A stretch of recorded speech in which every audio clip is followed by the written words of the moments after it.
The moment Sean, my ex-husband, laid eyes on me and our daughter, he hurled insults our way. "Hey, ugly, is that your kid? A defective product just like her mom." These were the hurtful words that greeted me upon our reunion after 13 years. My daughter, seated in a wheelchair, and I were the targets of his scrutiny. I was about to respond with equally harsh language when my current husband, Ken, intervened. "What's wrong with my daughter?" Ken's deep baritone voice echoed, capturing the attention of those around us. Not only did I notice the chilling undertone in his voice, but others also turned to witness the confrontation. Sean's face paled in response. "Allow me to introduce myself. I am R.A., a 35-year-old stay-at-home mom. I live with my 3-year-old daughter, Natalie, and my husband, Ken, who is 3 years my junior. We reside in a house originally built by Ken's parents, who passed it on to us after they moved in with Ken's elderly father. This decision, perhaps influenced by concern for Ken's financial situation, was a significant gesture of kindness. Grateful for my in-laws' generosity, I used to visit them regularly, even after Natalie was born. I helped with hospital visits and household chores, providing support to my father-in-law. The in-laws expressed their gratitude, acknowledging the help during such a busy time with the baby. Ken's family, including his parents and twin sister Sally, became a vital support system. Ken, my second husband, was marrying for the first time, while I had experienced a failed marriage with Sean before. I met Sean during my time in New York for university. We started as friends, sharing information about nearby facilities. However, our paths diverged as he attended a prestigious private university, contrasting with my more practical one. Despite the differences, Sean began spending more time at my place, blurring the lines between friendship and something more. Before long, our relationship with Sean led to us living together like a couple. At that time, I couldn't believe I was dating someone as handsome as Sean. While I may not have possessed the glamour of the female students on C's campus, I believed I could offer a comforting presence. Unfortunately, my willingness to contribute extended far beyond emotional support. I found myself shouldering all the household responsibilities: cooking, cleaning, and laundry, a realization that, in hindsight, seemed absurd. It became evident that Sean sought comfort from the very beginning, a sign that raised red flags. The comfort he desired was purely self-serving, an abbreviation concealing the egoism that made it convenient for him. Love, however, tends to be blind, and I chose to overlook Sean's selfishness. When Sean expressed his desire to quit his job due to its challenges and financial constraints, I suggested moving to a slightly larger apartment. I even offered to cover the rent to ease his burden. We relocated to a new apartment near our initial meeting place, but the burden on me grew significantly. Sean insisted on having 2 phone lines, one for him and one for me, fabricating a story about his parents being conservative and unaware of our living situation. Fearful of their potential withdrawal of financial support, I agreed to his request without fully considering the consequences. The financial strain intensified as the apartment lease and utilities were in my name, and I became responsible for expenses like electricity, gas, water, landline phone bills, and internet charges. Initially, Sean had promised to contribute more towards utilities, acknowledging that I covered the rent. However, it didn't take long before he started apologizing for being short on cash, attributing it to social obligations related to job hunting. Despite his promises, I ended up shouldering all the financial burdens, a situation that would persist. Before I knew it, my financial responsibilities extended beyond rent and utilities. I found myself footing the bill for groceries and even the beer Sean drank after his baths. Sean's contributions were minimal, limited to the occasional delivery pizza when his friends gathered at our place. To make matters worse, he insisted on keeping our living arrangement a secret from his seminar and club friends, fearing awkward teasing. Outside of university classes, my time was consumed by part-time jobs and household chores. This left me with no one to confide in or seek refuge with, forcing me to spend nights at manga caves or diners. Summers were particularly tough, waiting on a park swing in the cold, early mornings until I could return home with insufficient funds for warmth. It led me to question what I was doing with my life. As Sean and I reached our senior year and began earnestly job hunting, I finally reached a breaking point. I accused him of living like a leech and demanded he start contributing to living expenses immediately. Sean, in a soothing tone, apologized and acknowledged taking my kindness for granted. However, his attempt to appease me only highlighted the imbalance in our relationship. The following day, Sean did something unusual. He picked me up from my part-time job, and upon returning to the apartment, I found it cleaned up and a dinner prepared. A thoughtful gesture that seemed to have come from a department store basement food hall. He presented me with a ring from a popular casual brand, expressing his financial constraints but promising to buy me a diamond worth 3 months of his salary someday. It was the first time I felt truly touched by Sean's thoughtfulness during our long relationship. Yet, the seemingly happy memory was short-lived. Soon after, Sean confessed he was torn between getting a job and studying abroad. He expressed concern that if things stayed as they were, he would end up relying on me again, marking a critical juncture in his life. Deciding to venture out on my own for a while, Sean moved out to share an apartment with friends. Left suddenly on my own, anxiety gripped me. However, Sean had left some of his belongings with me and continued to contact me twice a day through email or phone, providing a semblance of connection. I realized I shouldn't mope around and needed to focus on my job search.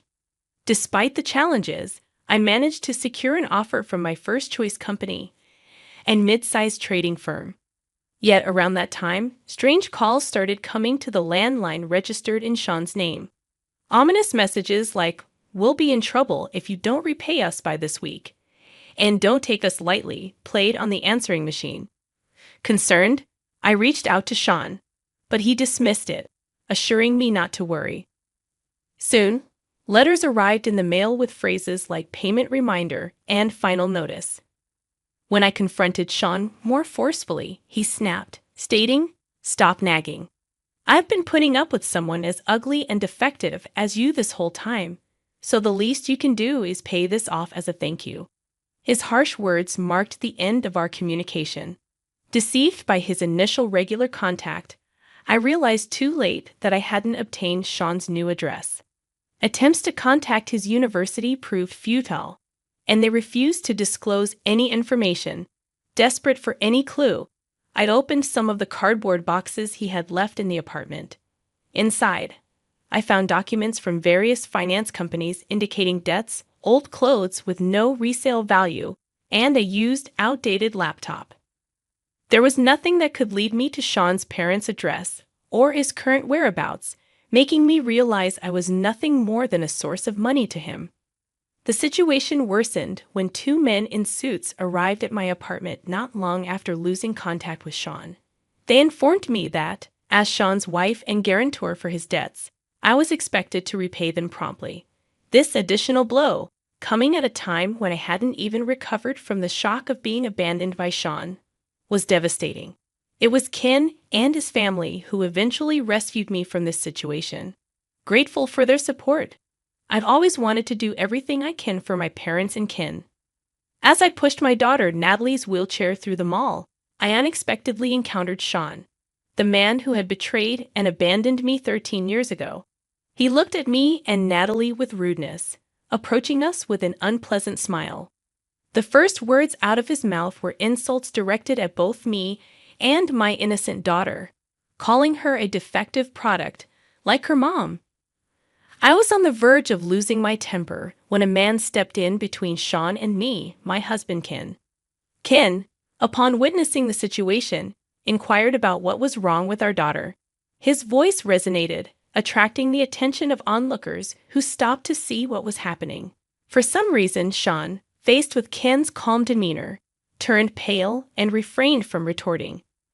As Natalie and I looked back and forth between Sean and Ken, the confrontation escalated. Sean, unable to withstand the surrounding gazes, snapped at Ken, asserting that it was a private matter and none of his business. However, Ken remained unfazed and replied, I'm involved because it concerns my family. Otherwise, I wouldn't bother speaking to someone like you. Turning to Natalie, he gently said, Mommy and Daddy have some business to take care of. Auntie will be here soon to pick you up, so why don't you go to her house first? Hearing this, I couldn't help but exclaim, and although surprised, Natalie, unusually composed for her age, agreed. Soon after, Ken's sister Sally arrived with her children, and Natalie left the scene with them. Ken, losing the initial momentum but maintaining a stern posture, stooped slightly towards Sean, who seemed somewhat diminished by the confrontation. Ken pressed with a half smile. Let's have an adult conversation, shall we? It's best we move somewhere else rather than providing a free show for the public. Sean, not particularly short, but significantly overshadowed by Ken's near 6'3" stature, and faced with Ken's unsmiling gaze, probably thought it was better than being gawked at by onlookers. Surprisingly, he'd agreed to Ken's suggestion to change locations. The three of them took a taxi and arrived at the building housing Ken's office. With the push of an elevator button and a glance at the tenant directory, Sean realized they were headed to a law firm, causing his complexion to turn pale once again. However, it was too late for Sean to run away, so he reluctantly joined them in the elevator on his supposed day off. Ken appeared with a stern face, bringing his wife, me, and a guest, which surprised the office staff. By the time we were escorted to the back reception room, the staff had regained their composure. Watching Ken's profile, I managed to calm my nerves, but Sean remained visibly restless and uneasy. Observing Sean's state, Ken, with a sly smile, placed a stack of documents on the table, asking a staff member to bring them. He casually mentioned, "It's terrifying how coincidences work, isn't it? To think we'd meet the very person involved before showing this investigation report to the chairman." Sean's complexion grew worse upon hearing this, but I had no idea what they were talking about. Noticing my confusion, Ken began to explain to both Sean and me. The chairman he mentioned was a major client of Ken's office, the current chairman of a machine tool manufacturing company. Recently, the chairman had personally summoned Ken to the company's headquarters, where he was introduced to the chairman's youngest daughter, who had just returned from studying in the United States. The chairman had a special request. He wanted an investigation into a man's background to be kept confidential. And there, in the sales department, was none other than Sean Smith, albeit using a different spelling for Sean back then. Ken continued with a grin, making Sean's face grow even paler. He explained that the chairman's granddaughter, while studying in France, had formed a relationship with a man at the same graduate school. They promised each other a future together. This man had dropped out of a university just before graduating, moved to France, enrolled at a local university, and after graduating, worked for the company's local branch. However, he left to seek further education in graduate school. The granddaughter, a smart woman, had fallen deeply in love with this man, who supported her through homesickness. After enrolling in a French university and completing her master's degree earlier than him, she returned to Japan with him. She then asked her grandfather, the chairman, to approve their marriage and to consider him for a position in the family-owned company. The chairman was completely unaware of this man's existence around his granddaughter in France.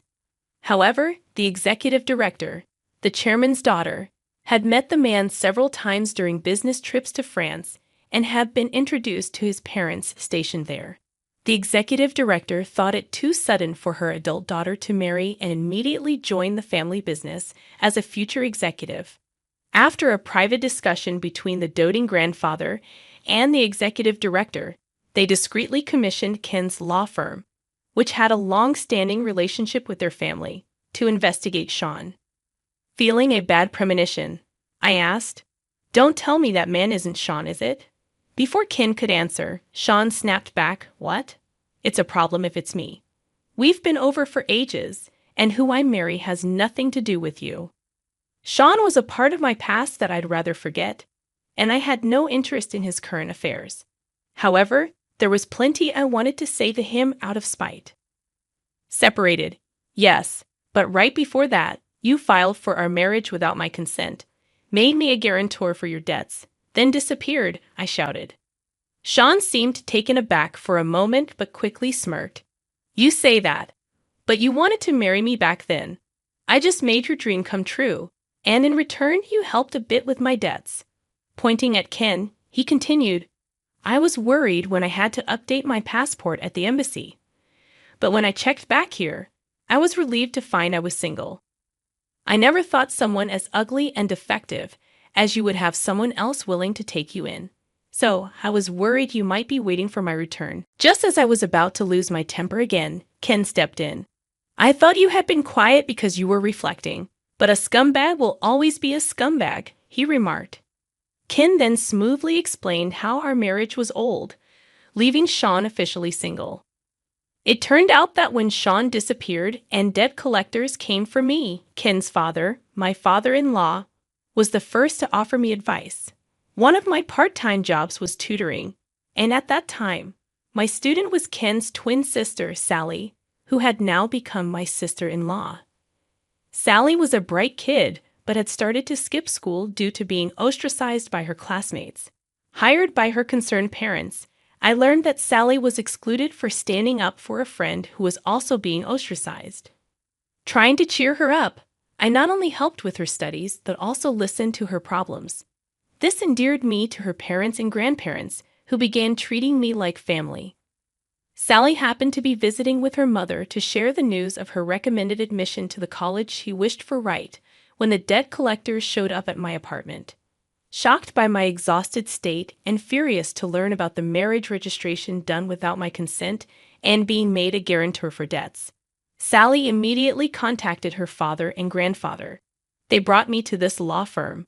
From there, my father and grandfather mobilized all their resources to resolve the situation. They started by filing for an annulment due to the unauthorized marriage registration and negotiating with the financial institutions about the invalidity of making me a guarantor against my will. It was a tough battle, but given their expertise in this field, they managed to successfully resolve both issues. I was told that facing a lawsuit for annulment and dealing with stubborn financial institutions was a tremendous effort, especially as Sean was nowhere to be found.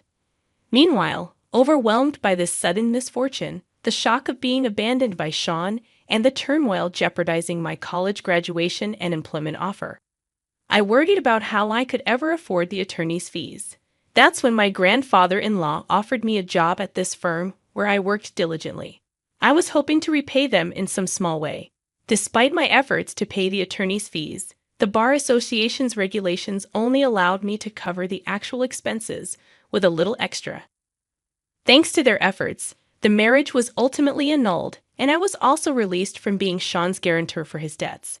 So technically, you're not Ra's ex-husband. You're just a blemish on her life, they told Sean. Still, Sean seemed unable to grasp the gravity of the situation, retorting, having a marriage history with such a woman would be boring anyway.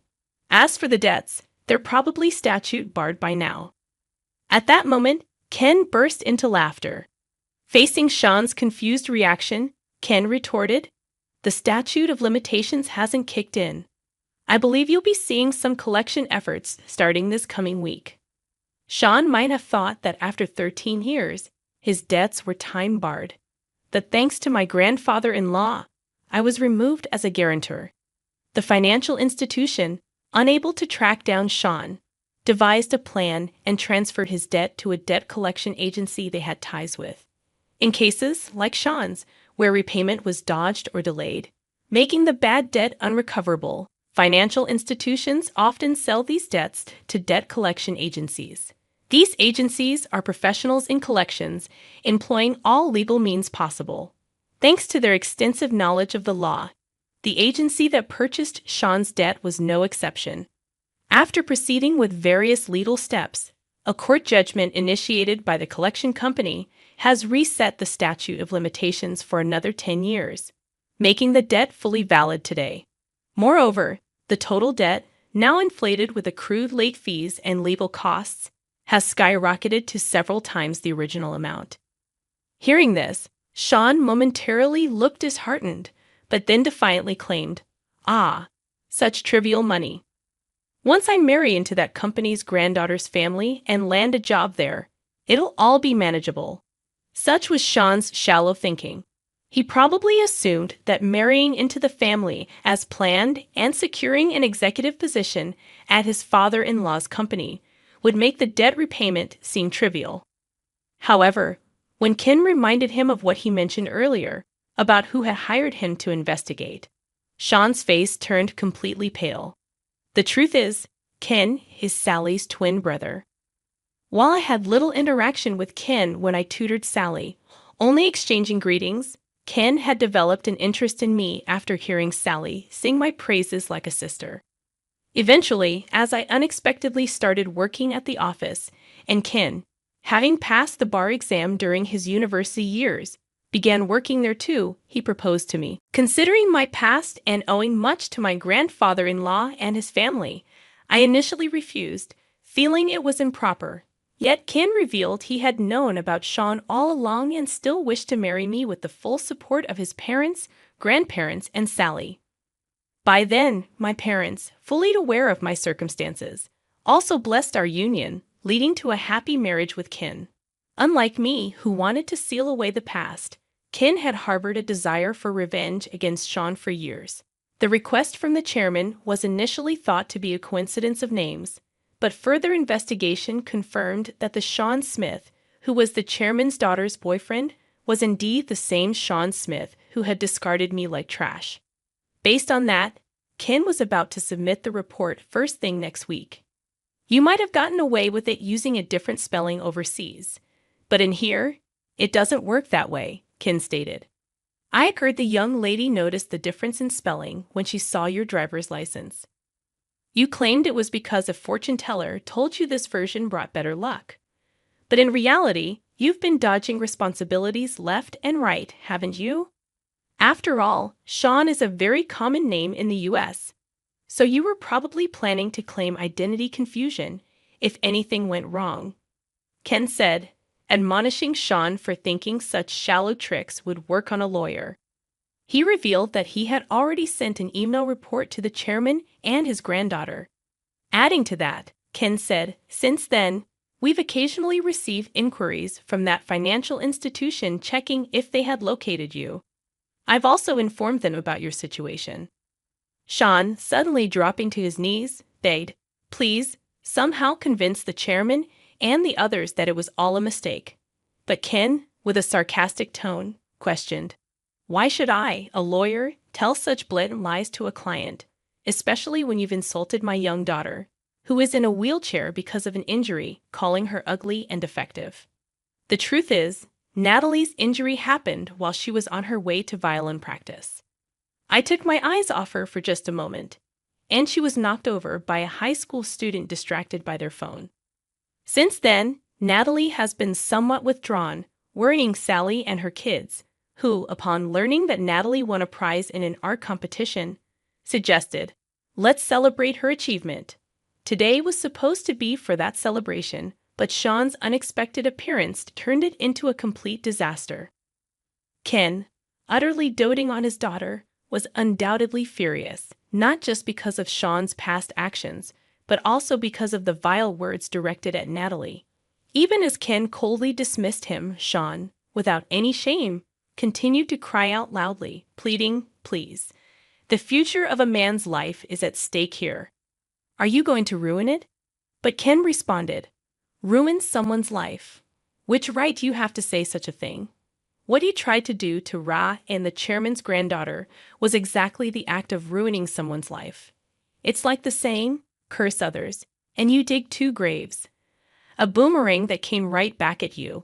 You should accept it gracefully. When Sean still tried to cling to him, Ken brushed off his arm and said, the exit is that way, calling the building's security to escort Sean out. With a flick of his hand, as Sean's cries and resentments faded away, Ken and I exchanged smiles. Later on, Sean rushed to his girlfriend, the chairman's granddaughter, and made excuses. But she, already harboring suspicions, was outraged by the revelation of the truth and refused to see him again, effectively giving him the boot. However, the chairman and the executive director, upset over their beloved daughter and granddaughter being hurt, took further action.